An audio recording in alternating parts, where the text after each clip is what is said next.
Things that I didn't really get to do as much when I was chief of staff to the governor, but looking forward to getting back to billing my time in 6-minute increments There as you go. opposed to working for the state. And we're not on the clock now, right?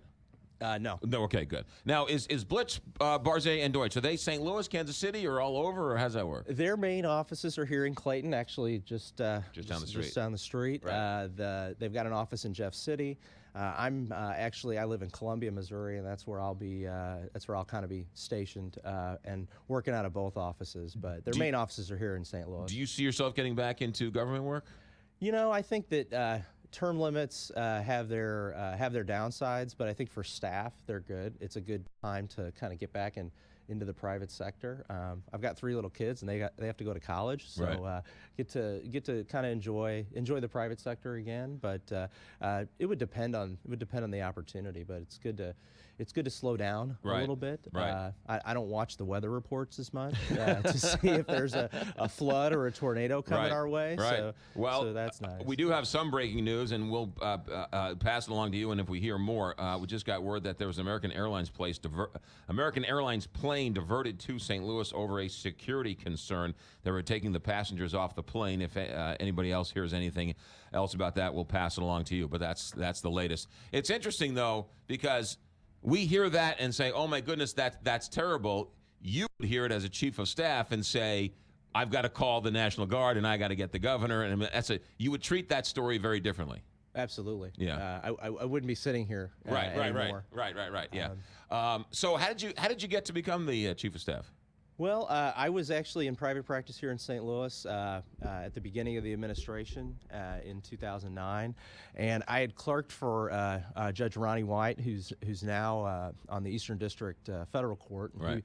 I clerked for him when he was on the Missouri Supreme Court, and he was named to Governor Nixon's transition team. Mm-hmm. And I thought, hey, I wanted to do a stint in public service. I said, if a guy that I consider a mentor is on Governor Nixon's transition team, and so I put my resume out there and got hired. Started as the legislative person for the Department of Revenue, so Right. I was the lobbyist for the DMV and the tax collectors. I felt like if I could lobby for those kinds of folks, I could lobby for anybody. So I did that. I was with the Department of Economic Development, moved around a number of opportunities in the administration.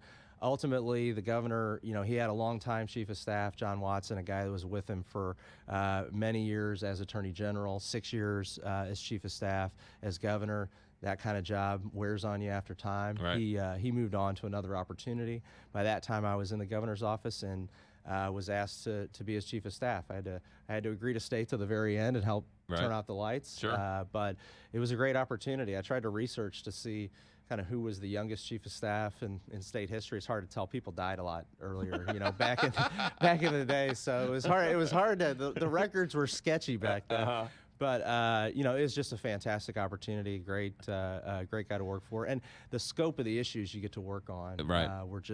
it's just unparalleled. So you were his chief of staff for the last 2 years. Correct. And where was Ferguson? Was that before you or after you or during you? I'm pleased to report that was before I was chief of staff, but I was involved deeply in those issues, Right. but just not as chief of staff. One of the knocks against your boss was, and maybe it's just from where I sit, but it seemed like he wasn't very interested in coming and talking to the media when he was governor. We would ask him a million times. He stopped coming on. I mean, I think it had been 7 years since he had been on the other show.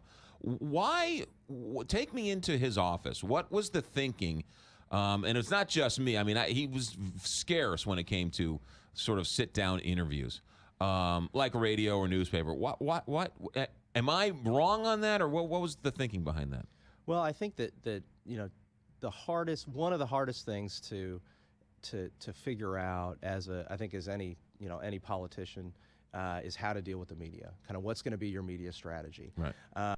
Missouri is pretty unique in terms of the diversity of the state. It's basically like 6 different media markets. Right. If you do something, if you sign a bill that helps kids with autism, people, if you do an event on that in Cape Girardeau, people in St. Louis don't know that happened. Right. The people in Kirksville don't know that happened. And so a lot of what we focused on was trying to get coverage of the entire state. So he got criticized a lot about maybe flying around too much and trying to go to St. Joe or trying to go to Kansas City, go to St. Louis. And so I think that may have created a perception that within a certain media market that maybe we didn't hit all the different outlets. Right. Obviously, I think the governor preferred, and we focused on press conferences more than kind of the one-on-ones, particularly like the live one-on-ones. I think that just for time's sake and for efficiency's sake, those press conferences, I think he thought were a better way to communicate. Right. I mean, nowadays with Facebook and Twitter and all the different social media, there's a lot of public officials that really don't have many press conferences. So. Right, but there's a looks like Eric Greitens being criticized for never holding a news conference, never coming and talking, sort of getting his message out through Twitter, which is fine, but sitting down and selling your message, selling your issues.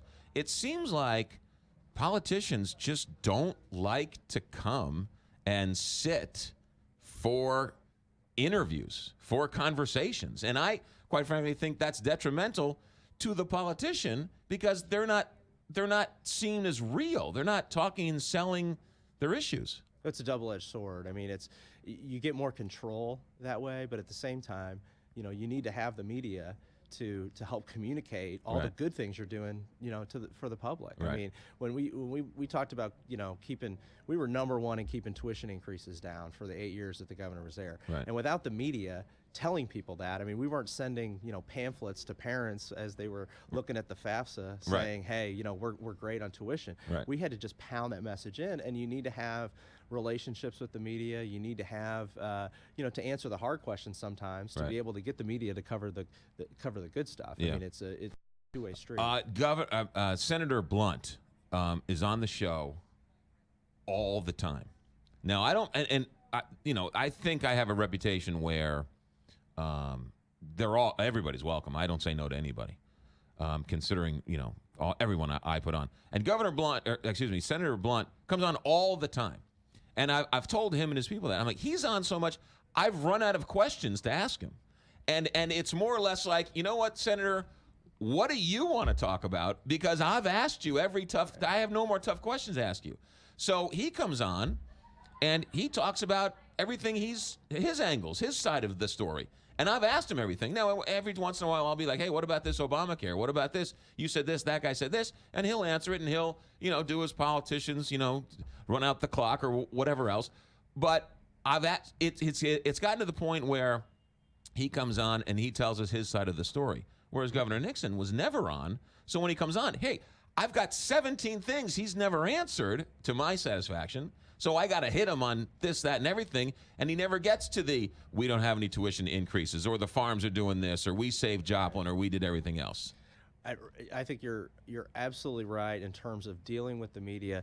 You've got there's a pressure release mechanism and that's what a press conference is intended to do, or any other interaction with the media. Because after there's a certain number of issues that just come up where people want to know about X, Y, or Z, and those are usually issues that maybe aren't the first thing on your agenda as a politician that you want to talk about. I mean, they're the things that maybe you have to be defensive about. And if you don't have press conferences, if you don't have one-on-one interviews, if you don't sit down with editorial boards, which the governor did a lot of that, sitting down, all around the state. Right, but let's take the Ram Stadium thing, which he clearly, the philosophy in the governor's office was he was going to let the other people lead that fight for the Rams funding. And he sort of took a step back because he was almost never on here in St. Louis, but Peacock was on and Rainford was on, and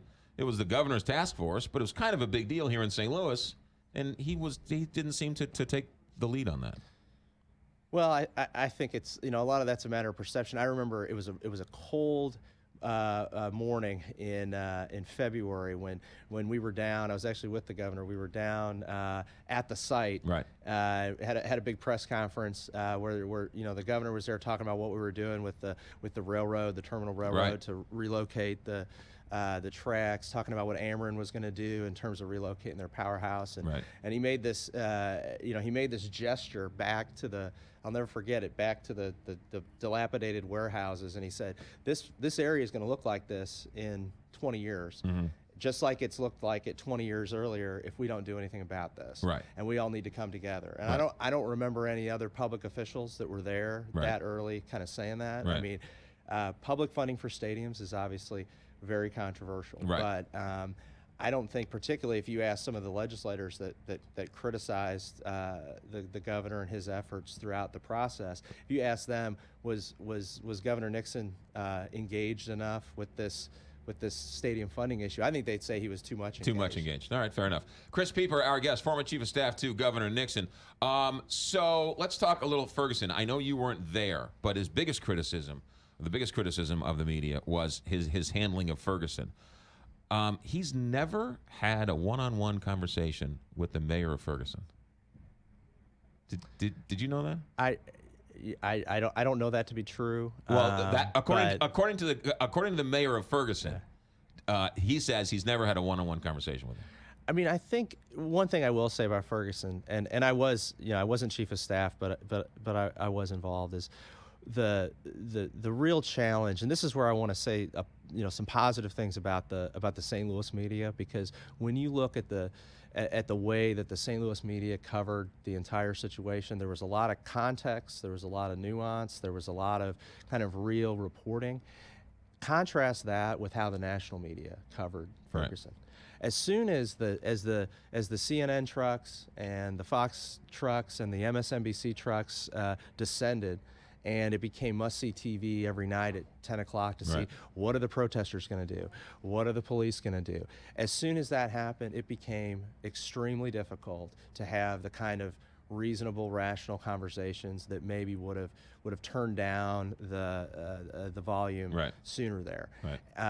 I think once the national, particularly the TV, once the national TV starts to see that this is a good ratings thing, then you get the professional protesters coming in. Makes it a lot harder for our law enforcement that were out there, because they got the cameras on them all the time.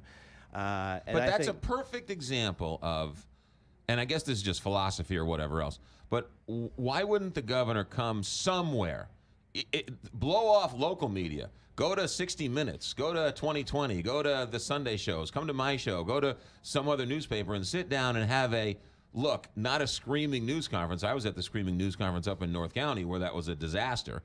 Sit down and say, look, here's the problem. I don't want anybody to die.